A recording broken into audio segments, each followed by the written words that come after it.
বেটা তাহিরি আমাদের যায় বাড়ি পোড়া, আর বেটা গিয়াসউদ্দিন তাহিরি এই বেটা খাচ্ছে আলু পোড়া। আরে কথা কয় না কে? তোমাকে দিয়ে জাতির কি উপকার হয়েছে? কয়জন নামাজি হয়েছে, কয়জন ইসলামী আন্দোলনের কর্মী হয়েছে। নামাজ যেমন পড়া ফরজ, বেটা ইসলামী আন্দোলন করাও তেমন ফরজ। কয়দিন ইসলামী আন্দোলনের দাওয়াত দিয়েছো বলো? আরে কথা বলো না, ঠিক কি না? বেটা হারামখোর, কোন সময় নাচানাচি করে, কোন সময় ড্যান্স দিয়ে, জিকির করে, আউল ফাউল শিল্পী গান গেয়ে ভাইরাল হয়েছে, ঢেলে দেই। আরে কথা বলে না, ঠিক কি না? ইসলামের উপকার করেনিরা আমরা দেখেছি, এখন আবার আহমদুল্লাহ সাহেবের পিছনে লেগেছে। আর ইব্রাহিমের সন্তানেরা আগুনে পোড়ার ভয় করে, হক কথা বলে না।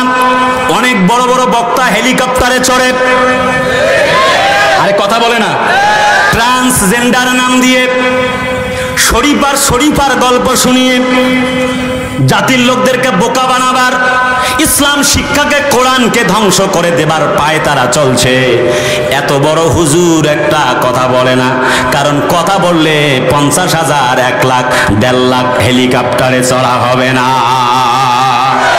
শিক্ষা ব্যবস্থা নিয়ে কোনো কথা বললো না, কথা বলে না। এরপরে ভারতের মাটিতে বাবরি মসজিদ ভাঙা হলো, এত বড় হুজুর কথা বললো না। আরে কথা বলো না কেন? শুধু তাই নয়, অসংখ্য আমরা দেখেছি বিভিন্ন সময়ে ইসলামের যে বিরোধিতা হয়, কথা বলে না, বরং আরো বলে যে মামুন নাইরে সাইজ করা হবে। কথা বলেন না কেন? তার মানে ব্যাপার হলো এরা হচ্ছে জাতির দুশমন। কোরআন থেকে যারা হক কথা বলে না, মাজলুম মুসলমানদের পক্ষে যারা কথা বলে না, আলেমদের পক্ষে, মাজলুম আলেমদের পক্ষে যারা কথা বলে না, ওরা আলেম নামের জালেম, কখনো হক্কানি আলেম হতে পারে না। হকের পক্ষে, কোরআনের পক্ষে, ইসলামের পক্ষে, মাজলুম আলেম এবং মুসলমানদের পক্ষে কথা বলে না, তারা আলেম নামে জালেম। চিল্লায় বলো ঠিক কিনা?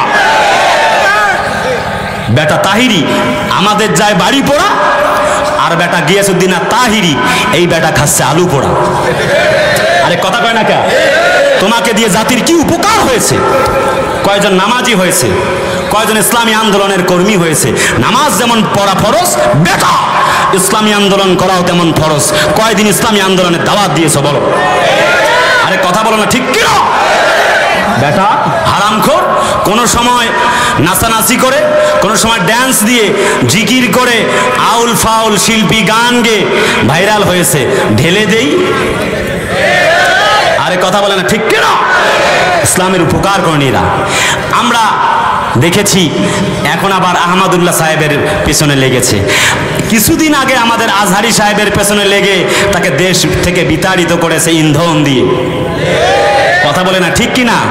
তবে বরাবরের মতো আমরা আশাবাদী, এই যে বড় বড় আলেম যারা আছে দিন কায়েমের পক্ষে কথা বলুক, এটা আমরা আশাবাদী। কথা বলেন ঠিক কি না?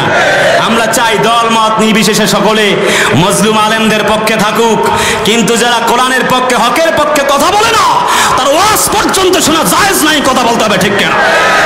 আমার ভাইরা লম্বা নয়, হুজুর আসলে আমি ছেড়ে দিব, যতক্ষণ সুযোগ পাই একটু বলে নিচ্ছি। আপনাদের কষ্ট হচ্ছে? কষ্ট হচ্ছে না তো? আমার ভাইরা, কলজার টুকরা আপন জনেরা, হযরত ইব্রাহিম নবীকে আল্লাহ পাক বৃদ্ধ বয়সে তিনি যখন বললেন, রব্বুল আমিন রব্বি হাবিলি মিনাস সালিহিন, আল্লাহ প্লিজ লেট মি সন, আমাকে একটা সন্তান দাও। আল্লাহ বলে ঠিক আছে, তোমাকে একটা ফাবাশশারনাহু বিগুলামিন হালিম, তাফসীরে বাইজাবিতে আসছে, আমি একটা পুত পবিত্র নেককার সন্তান দিলাম। সুবহানাল্লাহ কোন? ব্যাস, আই হ্যাভ ড্রিম দ্যাট, আমি স্বপ্নে দেখলাম। ইব্রাহিম আলাইহিস সালাম বলছে যে ফালাম্মা বালাগা মাহু সায়া ক্বালা ইয়া বুনাইয়া, আমি স্বপ্নে দেখলাম, oh my dear son, I have slaughtering you, আমি তোমাকে জবাই করতেছি। বলো, so look and what you think, oh my dear son Ismail, বাবা বলো তোমার ইচ্ছা, অভিপ্রায়, আকাঙ্ক্ষাটা কি, তুমি কি জবাই হবে? হযরত ইসমাইল আলাইহিস সালাম বলেছিলেন, ক্বালা ইয়া আবাতি ফাআল মা তু'মারু সাতাজিদুনি ইনশাআল্লাহু মিনাস সাবিরিন। জোরে কোন আল্লাহু আকবার। হে আমার পিতা, আপনি তাই করুন যা আল্লাহ আপনাকে করতে বলেছে। সুবহানাল্লাহ কোন। Oh my dear father Ibrahim, do that which you are commanded, inshallah you shall find me of as-sabirin. আব্বা, আল্লাহ আপনাকে কি কইছে জবাই করতে? কয় হ্যাঁ বাবা। কয় তাহলে জবাই করেন, আশা করা যায় you shall find me of as-sabirin, আশা করা যায় আপনি আমাকে ধৈর্যশীলদের অন্তর্ভুক্ত হয়ে যাবেন, ধৈর্যশীলদের অন্তর্ভুক্ত পেয়ে যাবেন। চিল্লে আর একবার কোন সুবহানাল্লাহ। তার মানে হযরত ইব্রাহিম আলাইহিস সালাম ইসলাম মানলেন, সফল হয়ে গেলেন।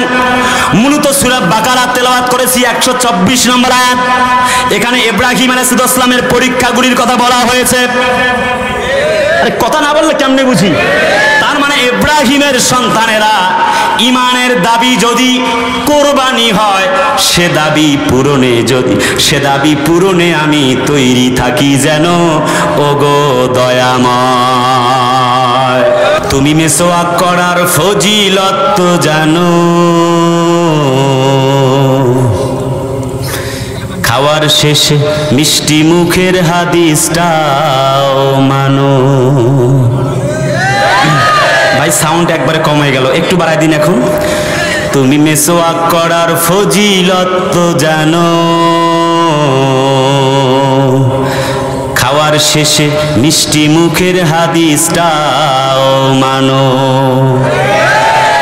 শুধু হক কথাটা উচ্চ স্বরে বলতে পারো না, অন্যায় দেখে বারুদ হয়ে জ্বলতে পারো না। সাতক্ষীরার আওয়াজ এত কম হলে আমি ওয়াজ করব না। আওয়াজ কি বাড়বে? সাতক্ষীরা জেলা না হলে আওয়াজ আশা করতাম না। চিল্লা এখন বাড়বে, এবার প্রমাণ হবে আওয়াজ দিয়ে। শুধু হক কথাটা উচ্চ স্বরে বলতে পারো না, অন্যায় দেখে বারুদ হয়ে জ্বলতে পারো না। কেমন মুসলমান তুমি একটু ভাবো না, কেমন তোমার ঈমান একটু বলো না। কেমন মুসলমান তুমি একটু ভাবো না, কেমন তোমার ঈমান একটু বলো না। তুমি মেসওয়াক করার ফজিলত তো জানো, খাওয়ার শেষে মিষ্টি মুখের হাদিসটাও মানো। তুমি যে কালিমার দাওয়াত দিলে বুকেতে নাই তুলে, দেখো সেই কালিমার দাওয়াত দিয়ে সাইদি সাহেব জেলে। সাতক্ষীরাবাসী চিল্লাবো ঠিক কেন? এখন তো কোরআনের পাখিটা কোরআনওয়ালার কাছে চলে গেছে, আর কোনোদিন ফিরে আসবে না। আমাদের হামজা, আমাদের মামুনুল হক সাহেব তারা চলে আসলো, কিন্তু কোরআনের পাখিটা আর কোনোদিন ফিরে এসে গান শোনাবে না। তুমি যে কালিমার দাওয়াতি দিলে বুকেতে নাই তুলে, দেখো সেই কালিমার দাওয়াতি দিয়ে মামুনুল হক জেলে। এই পাখিটা তো ফিরে আসছে, ঠিক না? তুমি যে কোরআনের ওয়াজ করলে হাদিয়া তোহফা মিলে, দেখো সেই কোরআনের ব্যাখ্যা লিখে কেউ ফাঁসিতে ঝোলে। তুমি দুনিয়ার মোহে জীবনের মায়া ছাড়তে পারো না, প্রভুর রাহে প্রাণ বিলিয়ে দিতে জানো না। কেমন মুসলমান তুমি একটু ভাবো না, কেমন তোমার ঈমান একটু বলো না। লিল্লাহে তাকবীর। সময় কম, জানি না ভাই কখন আসবে, তখনই তো ছেড়ে দিতে হবে, সেজন্য সময় কম। আমার ভাই আপনাদের কষ্ট হচ্ছে? কষ্ট হচ্ছে না তো? আলোচনা কি চালাবো? চলুক।